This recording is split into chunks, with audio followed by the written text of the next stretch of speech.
Eh bien bonjour à tous et à toutes, c'est Alias, on se retrouve aujourd'hui pour une nouvelle vidéo, j'espère que vous allez tous très bien. Écoutez, aujourd'hui vidéo un peu spéciale, on se retrouve sur mon bureau, donc sur le bureau de mon ordinateur, où je vais vous montrer comment, enfin selon moi, le meilleur rapport qualité-prix 2015 pour avoir un bon PC gamer performant, polyvalent et qui ne laguera sûrement pas d'ailleurs pendant au moins quelques années à venir. Donc déjà pour commencer vous allez vous rendre dans le lien dans la description qui vous ramènera directement sur la config que je vais vous présenter aujourd'hui. Déjà on part du principe qu'un PC gamer c'est un PC fixe et non portable. Les PC portables gamer ont été inventés pour des personnes avec des besoins très spéciaux. Par exemple vous êtes un enfant qui a des parents séparés. Vous avez besoin de switcher d'un parent à un autre tout en pouvant jouer dans de bonnes conditions. Vous avez besoin d'un PC portable gamer, sachant qu'un bon PC portable gamer, les bons prix commencent dans les 900 euros, ce qui est très cher. Aujourd'hui, config qui tourne entre 630 euros pour avoir toutes les pièces que vous aurez besoin pour votre ordinateur. Il faut bien sûr compter que dans ma présentation de config gamer, le logiciel d'exploitation Windows, Linux ou Mac n'est bien sûr pas compris dans le panier. Je vous invite à le craquer ou à l'acheter si vous avez les sous. Moi je vous propose que les pièces. À la fin de la vidéo je vous présenterai aussi un clavier souris et un tapis de souris que je vous conseillerais pour débuter sur le gaming tout en restant dans une config qui ne dépasse pas les 700 euros. Donc voilà, écoutez, on va tout de suite commencer par le combo carte mère processeur. Le processeur, je suis parti. Alors oui, je tiens à préciser d'abord avant de commencer que toutes les pièces que je vous présente aujourd'hui, c'est celle de ma config à moi. Donc vous pouvez voir que quand je recorde, j'enregistre, que je fais des vidéos. Vous pouvez voir sur ma chaîne, il y a beaucoup de vidéos, enfin il y a des vidéos sur le gaming. Vous pouvez voir que ça lag pas du tout, hein. C'est dans de bonne qualité, c'est au minimum en 720p. On tourne très bien. Le processeur, c'est un AMD FX 6350 Black Edition ou Black Edition. Cadencé à 3,9 GHz. Ce processeur, si vous avez l'intention de faire du montage, vous êtes un gros multitâche, donc par exemple vous aimez bien lancer une mise à jour, aller sur internet, faire une installation et être sur Skype en même temps, c'est le top du top. Si vous aimez faire du montage, record vos gameplays, c'est le top aussi. Vous allez me dire, ouais, un FX ça chauffe, AMD est-ce que c'est mieux qu'Intel? Écoutez, moi ça fait quelques temps que j'ai ce PC, il tourne super bien, le processeur ne chauffe pas. Et vous allez me dire, ouais, c'est pas possible que ça chauffe pas parce que c'est un AMD, en plus de ça c'est un FX. Et en plus il est cadencé à 3,9 GHz, ce qui fait qu'il va chauffer encore plus. Vous inquiétez pas, j'ai tout prévu au niveau du refroidissement. Vous allez voir qu'à ce niveau des températures, on va être au top. Et pour vous le montrer, je vais vous le démontrer tout de suite que j'ai bien le même processeur que je vous montre aujourd'hui.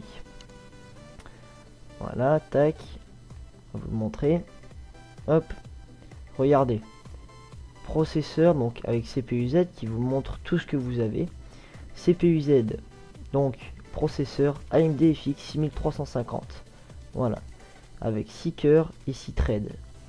Vous pouvez voir grâce à CPU Fan que là je suis en train de record, ce qui demande normalement un minimum de processeur, et il est à peine utilisé à 17%, ce qui est plus que performant. Et les températures restent relativement très bonnes, car un FX normalement on part du principe que si il reste en dessous de entre 40 et 50 degrés, c'est très bien. Et là les amis, vous pouvez remarquer que le processeur ne dépasse pas les 30 degrés, sauf au niveau du corps principal où il est à 37 degrés. Et moi je vais vous dire, là je touche par exemple le haut de mon boîtier, là au niveau où l'air chaud du processeur doit sortir, et c'est de l'air frais, ce qui est assez rare pour un AMD FX. Ensuite, donc ce processeur est juste magnifique, vous pouvez voir là à ce niveau là, pour des modélisations 3D et de l'édition vidéo HD, à vous couper le souffle. Ça déjà voilà, ça vous dit, il est pas mal au niveau du montage vidéo. Découvrez le premier et unique processeur Seeker.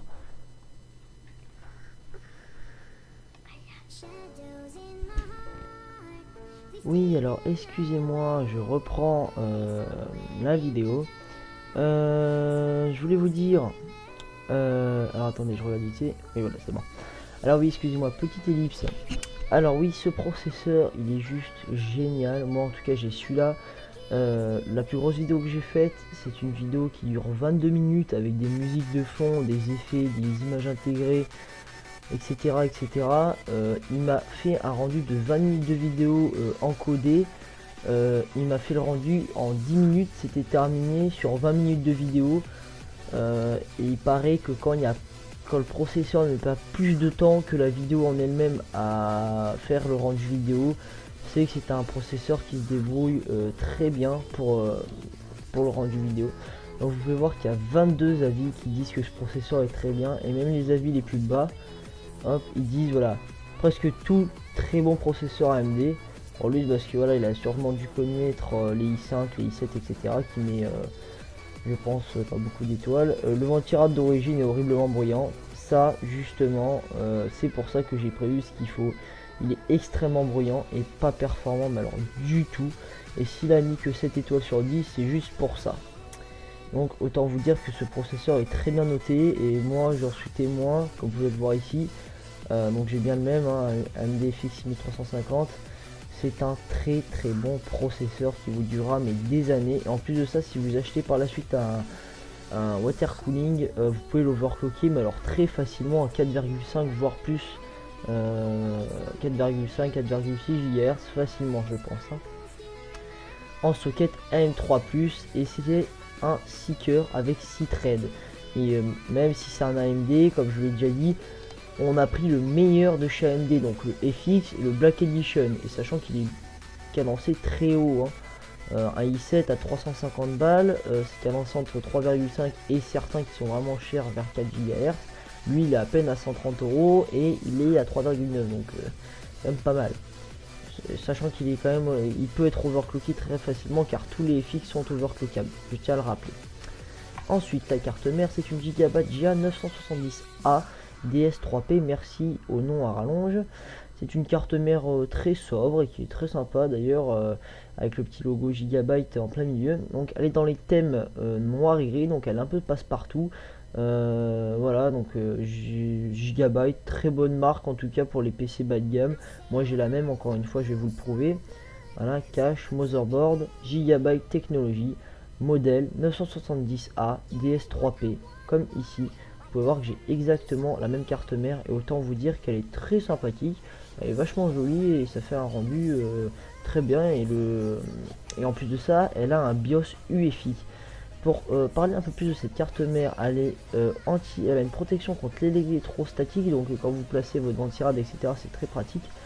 Elle a une protection contre l'humidité, protection de l'alimentation, donc en gros c'est une surcharge, s'il y a une surchauffe ou quoi, la carte mère elle va protéger tous vos composants en éteignant le système automatiquement. Protection contrôle de température, donc si jamais votre processeur a une surchauffe, ça va l'éteindre aussi automatiquement.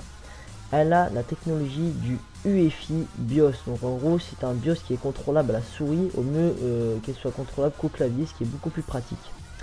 Ensuite elle supporte l'AMD Crossfire, donc nous en l'occurrence je vous dis direct que ce sera une carte graphique de chez Nvidia. Processeur AMD encore ça va, je suis pour, parce que même moi j'en ai un, ça marche très bien. Par contre les cartes graphiques, je suis plus pour partir sur du Nvidia. Je pars du principe que vous avez envie de faire des jeux polyvalents, donc BF4 ou autre, donc je pars du principe que c'est mieux de vous offrir du Nvidia au niveau de la carte graphique, ce qui sera beaucoup plus polyvalent. Donc voilà, au niveau de la carte graphique, elle est munie, déjà elle est garantie 3 ans aussi, donc si jamais vous avez un problème, elle a garantie constructeur 3 ans. Elle a des ports, alors elle a 1, 2, 3, 4, 5, 6 ports USB 2.0, 2 ports 3.0, un port LAN pour internet, des ports audio, ici pour des enceintes ou autres intégrés dans votre écran ou même à part, et une prise clavier souris. Si vous avez vraiment un vieux clavier et une vieille souris, bah voilà, vous avez ce qu'il faut, on sait jamais, hein. Si vous avez ça sous la main, vous avez vraiment viré tous les sous, et bah voilà. Elle est compatible dual channel, donc pour le dual channel ça se passe sur les grandes tranches noires longilignes en haut à droite de votre carte mère, donc sur les tranches grises pour faire du dual channel. Si vous avez 4 barrettes, bon bah vous mettez les 4. Hein. De toute façon, c'est tout expliqué sur un petit schéma qui est ici au niveau de mon curseur. Et de toute façon, vous avez le manuel de la carte mère. Ici, le socket du processeur. Vous pouvez voir là les deux slots PCI Express 3.0 pour faire éventuellement du Crossfire. Si vous voulez changer la carte graphique, moi en l'occurrence ce sera du Nvidia. Si vous voulez faire du SLI, donc de chez Nvidia, il faudra changer de carte mère. Ici, vous avez un port PCI, 1, 2, 3 ports PCI, et là 2 ports PCI 2.0, et là les 2 ports PCI 3.0 pour les cartes graphiques. Ici les ports SATA. Et là vous avez tout ce qui est pin, USB 3.0, HD audio, etc. La 24 pins de la carte mère, le CPU fan pour le ventirad. Et là derrière vous avez, voilà, ici à ce niveau là vous avez le port pour brancher le CPU. Donc là c'est pas du 8 pins, c'est du 4 pins. Donc voilà. Par contre, conseil, avant de mettre la carte mère dans le boîtier, pensez à brancher votre câble du CPU à l'avance et le faire passer derrière le boîtier. Car sinon vous avez, une fois que votre carte mère sera mise dans le boîtier et vissée, vous allez galérer à le mettre. Moi j'ai pas réussi personnellement parce qu'il y avait le ventirad qui me bloquait. J'étais obligé de dévisser la carte mère, de le mettre, enfin de le brancher, et ensuite de le remettre, de remettre la carte mère dans le boîtier. Donc voilà, très sobre, très pratique. Et en plus de ça, vous pouvez faire évoluer votre config en rajoutant par exemple 8 Go par la suite. Moi c'est ce que je vais faire quand j'aurai des sous qui rentreront. Il y a plusieurs ports pour brancher des ventilos. En tout cas il y en a assez pour alimenter les ventilos qu'il y aura dans le boîtier que j'ai choisi. Le boîtier c'est le même que le mien, encore une fois. Donc voilà pour cette carte mère. Elle est munie du SATA 3 Gbps seconde, donc la base, et du 6 Gbps seconde si jamais vous avez envie de mettre un SSD. Elle est bien évidemment compatible avec le processeur et tous les autres composants. Comme je vous dis, de toute façon c'est la config que j'ai en ce moment même, donc tout marche très bien, ça lag pas, c'est vraiment super. Tous les composants que j'ai choisis, de toute façon ils sont tous très bien notés. Je vais tous regarder pour tous les composants en unboxing, il y a tout qui marche très bien. Ensuite, les barrettes de RAM, on va éviter de s'éterniser car ça commence déjà à faire 12 minutes, donc on va se bouger. Ici, la DDR3 Kingston HyperX Fury, disons que je les ai pris en rouge, là on dirait du vieux plastique rouge, mais je vous promets que c'est un rouge métal qui est super classe. Moi je le trouve super sympa. En 2x4 Go, donc un kit de dual channel pour de meilleures performances en jeu et dans vos applications. En 1600 MHz qui sont overclockables à 1866 MHz car déjà elles sont possibles d'overclock et la carte mère et le processeur supportent les barrettes de RAM jusqu'à 1866 MHz. Donc si jamais vous avez envie de les overclocker, c'est possible. Donc je les ai pris en low profile, donc si jamais vous avez envie de rajouter encore 8 Go par la suite, ça passera très bien sous le ventirad. Donc vous voyez que tout est bien pensé, très bien noté, encore une fois, très bonne performance. Après voilà, les barrettes de RAM, il n'y a rien de folichon, on peut pas rajouter grand chose à dire là-dessus. Ensuite le ventirad, la légende, donc Cooler Master Hyper 212 Evo, un ventirad super connu qui offre de très bonnes performances pour un prix très bas. Franchement moi il réchauffe alors super bien mon AMD. Je mets la main au-dessus, comme je l'ai dit, je sens mais alors rien du tout. Vous pouvez voir que dans CPUZ, voilà on le voit pas, mais vous pouvez voir que il est très peu sollicité même quand je recorde. Et franchement, il est tellement puissant ce processeur qu'il galère, mais alors pas du tout. Ensuite, la pâte thermique, donc lui franchement très bien, il fait pas de bruit, l'ordinateur en lui-même, pourtant il a 5 ventilos du boîtier, plus le ventilo de la carte graphique, alimentation et ventirad, et pourtant il fait pas un bruit du tout. Et pourtant il est sur mon bureau, donc il est juste à côté de mes oreilles, hein. Autant vous dire qu'il est très silencieux. La pâte thermique, une Noctua NT-H1, cette pâte thermique elle est monstrueuse, elle est juste nickel. Moi j'ai mis une goutte sur mon processeur, écoutez, j'ai de très bonnes températures.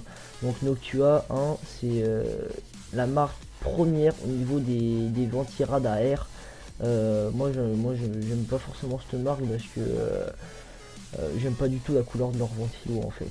Voilà, c'est juste leur ventilo qui est l'idée de mettre du marron quoi. Enfin bon bref, moi j'ai juste pris la pâte thermique parce que c'est une très bonne pâte thermique.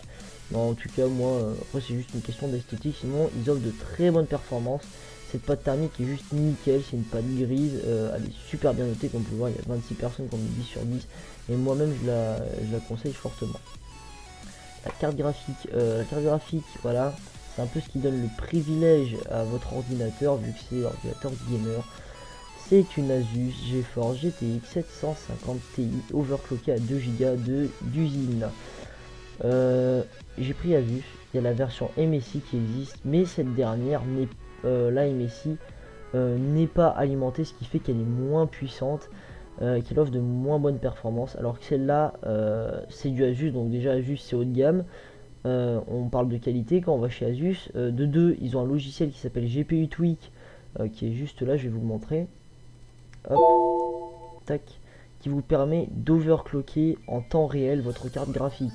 Donc par exemple, moi j'ai sélectionné un profil, je peux régler la vitesse de mes ventilos, je peux régler si je veux que ma mémoire elle soit poussée à bloc, si je veux que le processeur de ma carte graphique soit à fond. C'est à moi de choisir tout ça, c'est moi qui l'overclock en temps réel. Ça évite d'aller dans le BIOS, etc.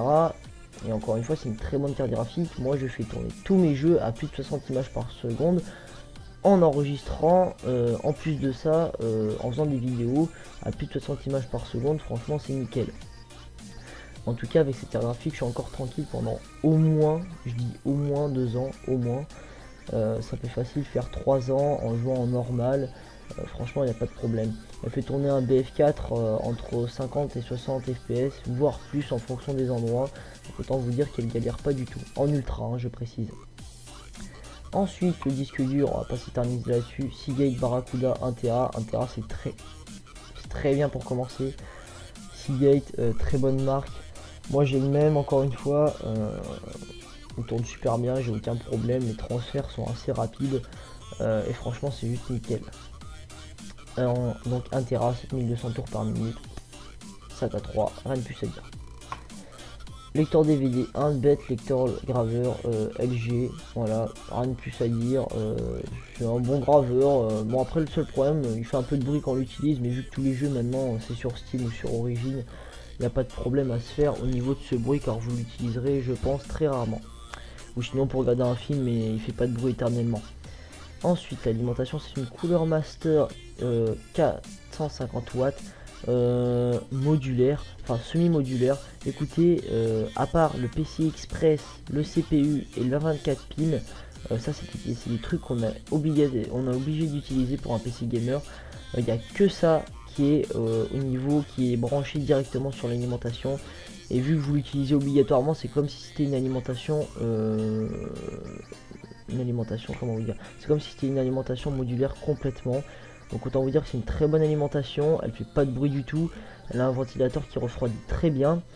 Que vous dire d'autre? 450 watts, ça vous permettra de faire évoluer votre config par la suite, car de base on a besoin que de 350 watts et là j'ai pris 450 parce qu'une alimentation à 50 € c'est très bien.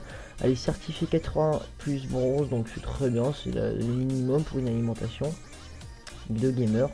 Elle a tout ce qu'il faut, donc si vous prenez une carte graphique plus puissante qui est en 8 pins, elle a du 8 pins aussi, donc c'est pas un problème. Et puis voilà quoi, donc super alim. En plus elle est compatible au Swell si jamais vous avez envie de changer la carte mère et le processeur. Ensuite, et bah écoutez, on arrive à la fin de cette petite présentation de PC Gamer. Pour moi, ah non, non, il reste le boîtier les amis. Je vais partir en cacahuète. Le boîtier, super boîtier franchement, petite fenêtre ici qui vous permet de regarder à l'intérieur de vos composants, ce qui est plutôt sympa. Il est muni de vis à main, donc ce qui est encore plus cool. C'est vraiment sympa. Vous pouvez rajouter un SSD sans rajouter un kit d'adaptation. Vous pouvez mettre plusieurs disques durs ici dans les B 3,5 pouces. Ici des B pour les lecteurs, donc Reobus, lecteur DVD, etc. Ici l'emplacement de la carte mère, moi je l'ai reçu avec les entretoises prévissées, donc c'était très cool. Ici on a une petite barre qui nous permet de soutenir la carte graphique pour éviter d'abîmer trop votre carte mère au fur et à mesure du temps. Il est muni de 5 ventilateurs intégrés, c'est juste énorme pour un boîtier qui coûte même pas 50 €. C'est super bien. Ici vous avez l'emplacement de la carte graphique avec les B sur les côtés. Et à ce niveau là vous avez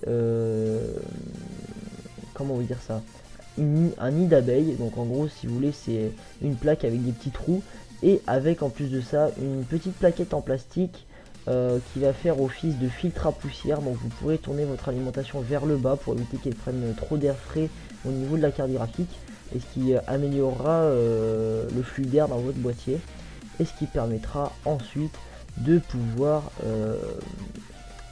comment vous dire ça, déjà d'avoir de meilleures températures sans détériorer votre alimentation dans le temps, car la poussière sera rattrapée par le filtre à poussière qui sera en dessous. Il est surélevé par 4 pieds en plastique, et quoi vous dire d'autre, il a un ventilateur à LED bleu à l'avant qui fait toujours sympathique.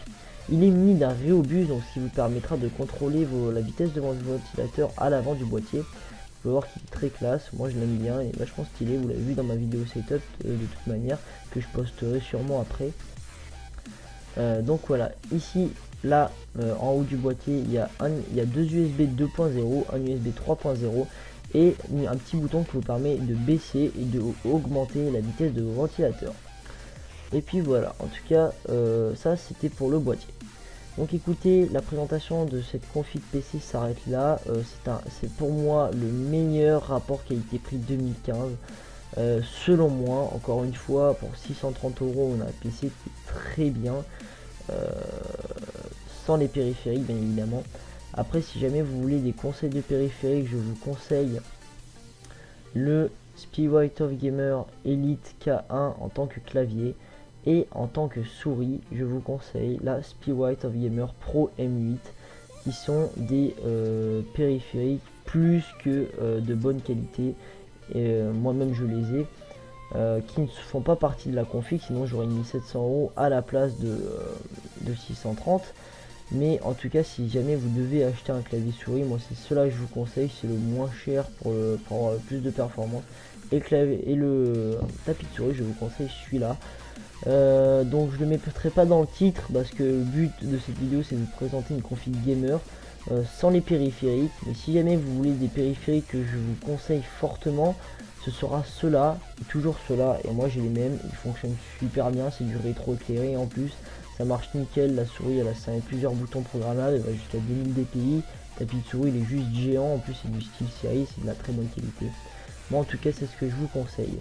Écoutez les gens, on se laisse là, j'espère que cette petite vidéo vous aura plu, que je vous aurai éclairé sur le fait de comment choisir ses composants dans un PC, parce qu'en tout cas, Config Gamer 2015 c'est le meilleur rapport qualité-prix. À l'époque, dans les années 2012-2014, on pouvait se construire un PC gamer à 500 €. Aujourd'hui, vous pouvez toujours avoir un PC gamer à 500 €, par contre il fera rien tourner, hein. Il fera tourner BF4 en normal et il agra, d'accord. Donc en gros, un PC gamer à 500 € aujourd'hui, c'est pour du Minecraft et c'est tout. Et comptez peut-être pas faire tourner des shaders et tout. Il agra quand même pas mal. Donc voilà, en espérant que cette petite vidéo vous aura plu. Encore une fois, moi j'ai les mêmes composants. Je vous conseille ce que je vous ai montré. Car c'est vraiment le top du top. Moi j'arrive à tout faire tourner en ultra sur ce PC tout en recordant mes vidéos.